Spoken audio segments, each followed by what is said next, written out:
Selamat pagi, salam sejahtera untuk kita semuanya. Perkenalkan, nama saya Eli Hudawiyah. Saya adalah seorang guru pendidikan agama Katolik di SMA Negeri 1 Belantikan Raya. Saya adalah peserta PPG dalam jabatan BITS 3 tahun 2025 di Sekolah Tinggi Pastoral Kateketik Santo Fransiskus Asisi Semarang dengan nomor induk mahasiswa 25309447. Hari ini, Selasa 7 Oktober 2025, saya akan melakukan uji kinerja dengan tema peran hierarki di dalam gereja Katolik. Sekian dan terima kasih, selamat menyaksikan, semoga Tuhan memberkati.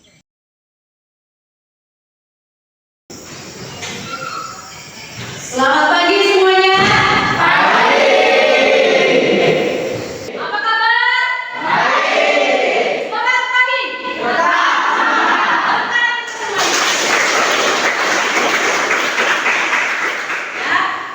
Hari ini kita akan kembali untuk belajar. Sebelum kita memulai pembelajaran, Ibu meminta kita salah satu siswa untuk memimpin kita dalam doa agar semua kegiatan pembelajaran kita hari ini dianugerahi oleh Roh Kudus, diterangi akal budi kita. Maka kita awali dengan doa. Siapa yang mau berdoa? Semangat semua. Baik, silakan kepada Florida.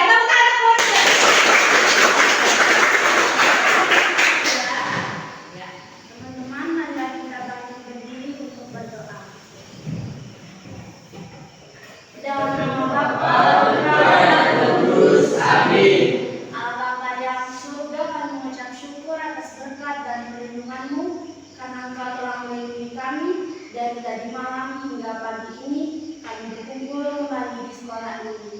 Sekarang kami ingin belajar dan Engkau menyertai kami agar apa yang diberikan oleh Bapak Ibu guru kami dapat kami pahami. Hanya doa dan harapan ini ya Bapak, kami serahkan ke dalam tangan-Mu dan Tuhan Kristus Tuhan kami. Amin. Dalam nama Bapa, Putra, dan Roh Kudus. Amin. Silakan Bu Florida. Anas, ada? Hadir. Ariel. Hadir. Florida. Hadir, siap belajar. Aurel. Hadir Bu, siap belajar. Niko. Hadir Bu, saya belajar. Teresa. Hadir Bu, siap belajar. Fitra. Hadir Bu, siap belajar. Dika. Hadir Bu, siap belajar. Bayu. Hadir Bu, siap belajar. Firda. Hadir Bu, siap belajar. Tanti. Hadir Bu, siap belajar. Rio. Hadir Bu, siap belajar. Jordan. Hadir, siap belajar. Berarti semuanya Hadir. baik terima kasih atas kehadiran kalian pada hari ini dan antusias kalian untuk memulai pembelajaran. Sebelum kita belajar, apakah mau bernyanyi? Untuk membangkit semangat kita lebih semangat tadi, Ibu mengundang kalian mari bangkit berdiri. Silakan.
Silakan bukunya, pulpennya, ya handphonenya. Nanti kita menggunakan handphone, ya silakan taruh di atas tempat di depannya, di atas mejanya. Ya, baik. Di atas tasnya ditaruh di samping. Kalau kita siap belajar, maka kita akan memulai pembelajaran. Materi kita pada hari ini adalah tentang apa yang depan? Coba lihat.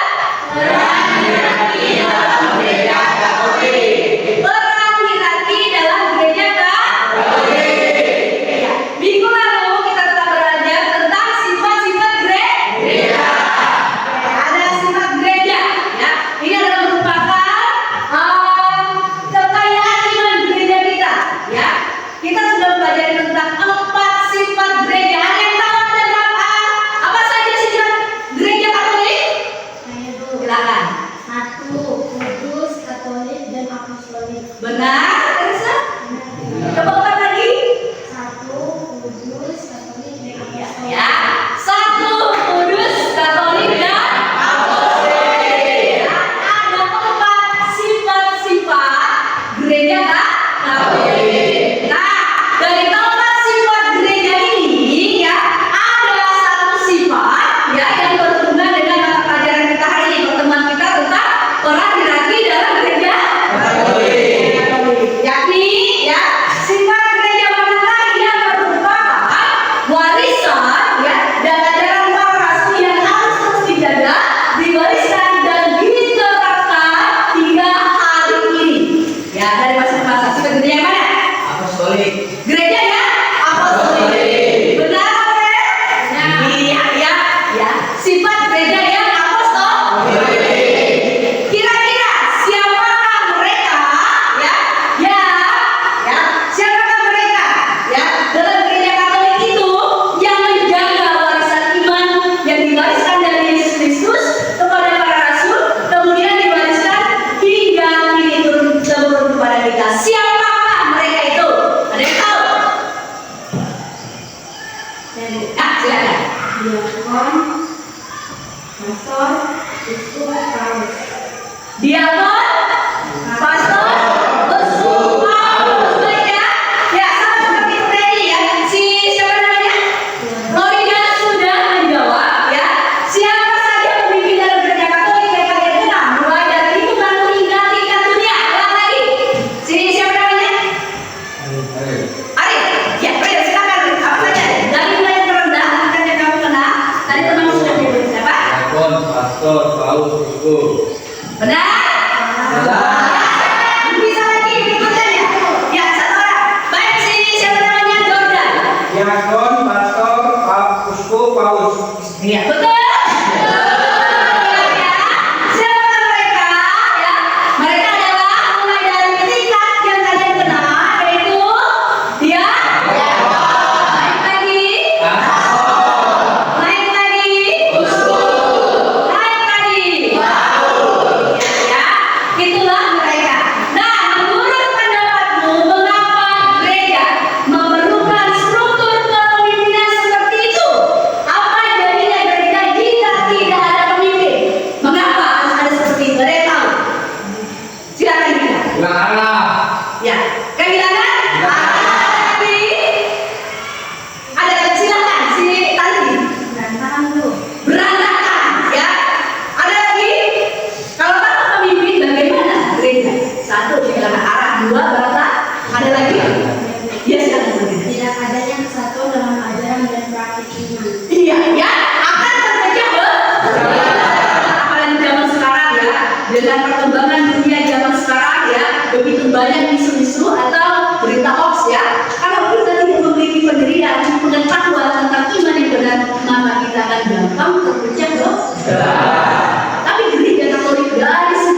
relasi hierarki dalam doa dengan awam. Relasi hierarki dan awam nanti akan ibu tanyakan sebuah video analisis ya.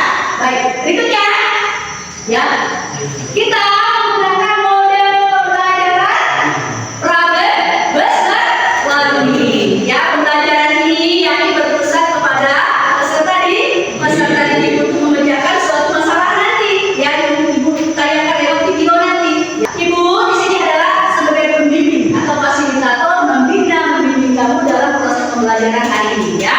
Itu sistem pembelajaran kita menggunakan model problem learning. Yang pertama kita akan menjawab apa yang namanya kuis ya, dalam bentuk games ya, melalui slido.com ya. Sekarang sediakan handphonenya ya, gunakan handphonenya ya, kita akan masuk kepada kuis ya. Baik. Ya, Ibu ingin sampaikan, jadi ada 30 detik ya. Dalam 30 detik kalau kamu tidak bisa menjawab berarti nilai kamu 0 ya, dalam 30 detik ya. Oke ya, boleh di scan breakpointnya. Kalau sudah lewat itu masukkan 40 10 360, masukkan ya. Boleh di scan breakpointnya ya, dan boleh juga ketik di situ di kodenya tadi ya. Oke ya, 30 detik silakan untuk menjawabnya ya. Soal pertama silakan perhatikan di HP-nya. Saya yang menjawab ini. Oke, next. Siapakah mereka? Iya, serius di Dika. Baik, serius Dika masih di urutan pertama. Oke, next. Perhatikan handphonenya. Ya. Pertanyaan kedua. Ya. Oke, silakan jawab dulu. 1, 2, 3. Siapakah mereka? Benar? Yang benar adalah pemimpin Ekaristi dan proyeksi tahunan dosa bersabar. Silakan lihat siapakah mereka. 1, 2, 3. Siapakah? Maria Anastasia. Tepuk tangan kepada mereka. Oke, sebenarnya adalah semua bisa menjawab. Tapi sepertinya di sini Anastasia yang paling cepat. Berarti semuanya hebat. Semuanya oke. Sekarang tepuk tangan. Ibu masukkan ke dalam kelompok. Silakan perhatikan tayangan video ini ya. Nanti analisis ya. Lihat. Paus Leo ke-14 menyambut para ziarah Ukraina Vatikan. Paus pun mengungkapkan kedekatannya dengan semua korban perang.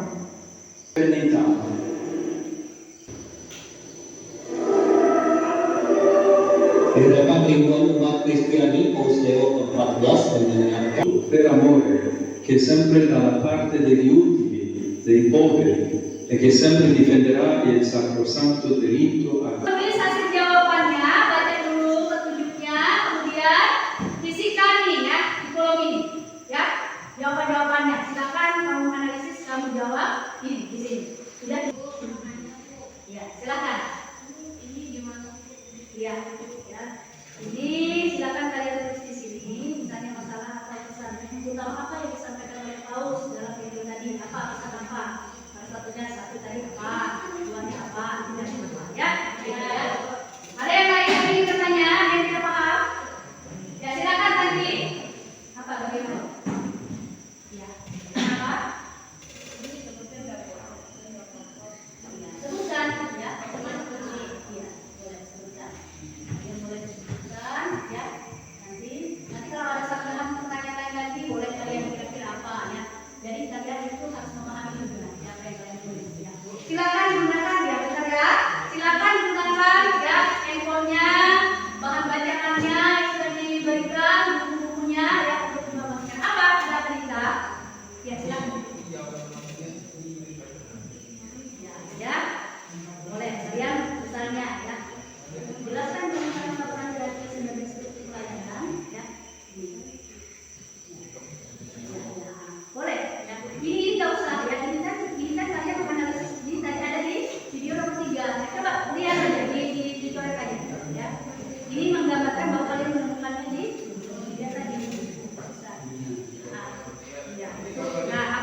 disayang. Makanya kita harus kenalan biar disayang-sayang. Setuju?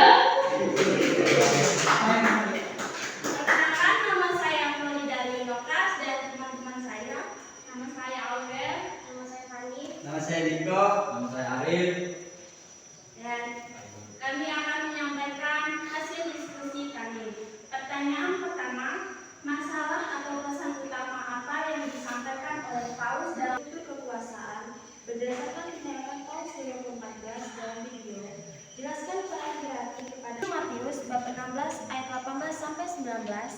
Apa hubungan antara ayat tersebut dengan wewenang yang dimiliki Paus? Sudah mendengar kalau presentasi ini mengantuk, segera minum kopi.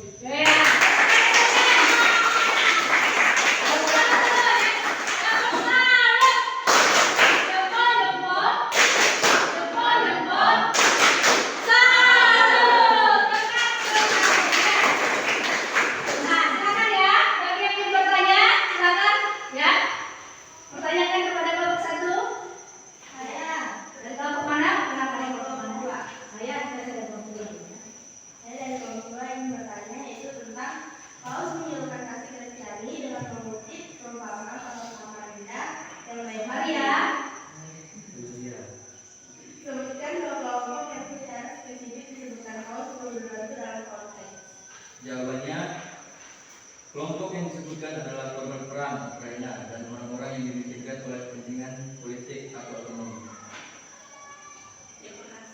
Bisa dipahami? Bisa. Dia ada seorang Samaria yang baik kan? Baik. Nah, dia membantu orang yang tidak dia kenal. Nah, sekarang korban di sini seperti apa? Yang telah disampaikan dalam video tadi adalah orang-orang. Kalau tidak ada, silakan untuk kelompok satu untuk kembali ke tempat. Kita. Siapa boleh berdiri? Bagaimana peran hierarki sebagai struktur berintegrasi dan menjadi dasar bagi Paus dalam menjalankan tugas mengajar. Peran diakoni membuat dalam Paus tidak hanya bersifat teoretis, melainkan profetik. Kenabian, ia mengajar Munus Dokendi tentang kepedulian karena ia terlebih dahulu menunjukkan diakonia. Bagaimana? Bisa dipahami? Bisa. Tadi ada unsur kekuasaan. Ada nggak unsur politik?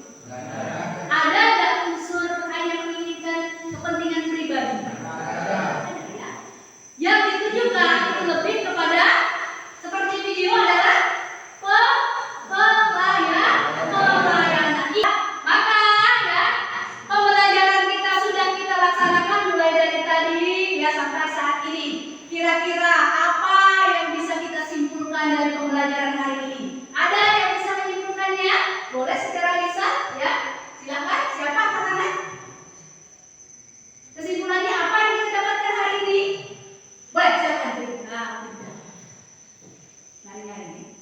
Hierarki dalam gereja Katolik bukanlah struktur kekuasaan untuk memerintah,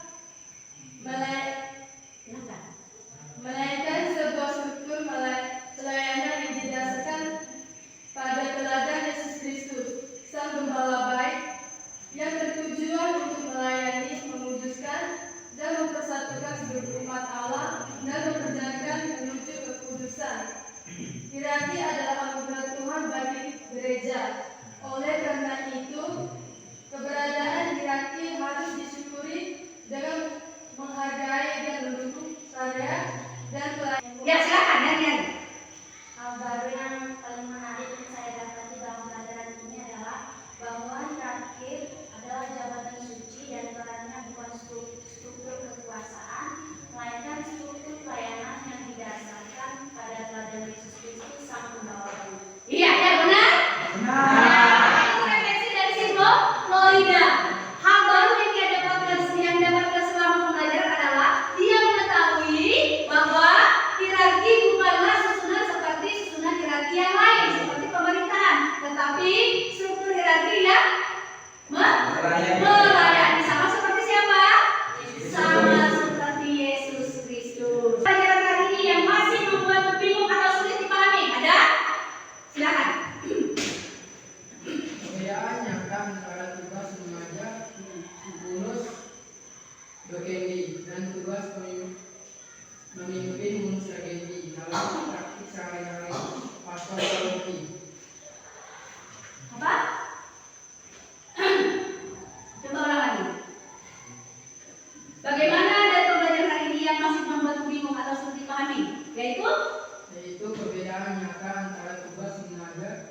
rumus DKI dan tugas memimpin rumus RGI dalam praktik sehari-hari pastor paroki. Iya ya. Praktiknya seperti apa sih? Tugas mengajar dan tugas apa tadi mengembangkan. Ya, tugas mengajar salah satunya apa? Memberikan KTKC. KTKC itu adalah pengajaran. Ya misalnya ya untuk calon gadis atau ada yang mau menikah, Mbak Pastor juga memberikan KTKC, data prestasi ya, mengajarkan orang yang mau masuk Katolik misalnya atau katekumen. Itu banyak sekali. Ini adalah tugas mengajar. Lalu yang berikutnya adalah tugas mengembalakan, yakni memimpin. Kira-kira tugas mengembalakan seperti apa?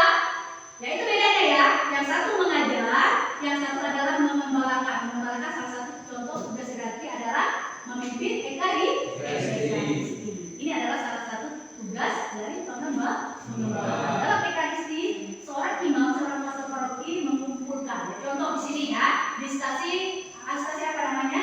Batu Selipi. Ya, lalu dihimpunkan. Dia adalah sebagai seorang pemimpin di situ. Dia menghimpunkan yang dari banyak orang Polres, ada yang keriting, ada yang rambutnya lurus, ada yang hitam, ada yang putih, kemudian disatukan di situ ya, menjadikan suatu kesatuan. Dia mengumpulkan umat Allah dalam perayaan ekaristi. Itu adalah tugas sebagai pemimpin atau pengembala. Paham sampai sini? Paham. Itu ya, bagus ya. Itu ya yang menurut siapa tadi namanya? Menurut Bayung itulah yang masih sulit dipahami ya, maka itu sedikit jelaskan ya. Bagaimana dari pembelajaran hari yang masih membuat bingung? Ada lagi lagi?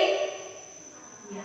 Oke. Kalau gitu, yang ketiga, setelah belajar hari ini, bagaimana sikapmu seharusnya terhadap pastor paroki atau uskup di keuskupanmu? Bagaimana? Silakan nanti.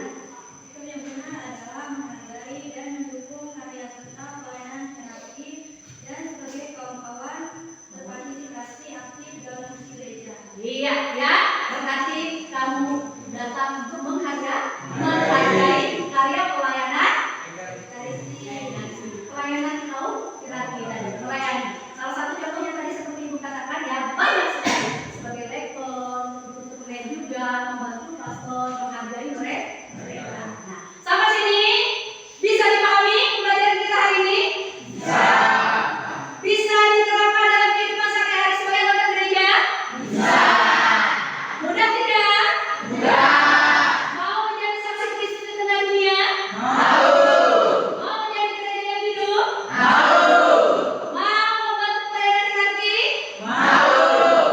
Benar? Siap? Semangat? Hidup anggota umat Allah. Yeay!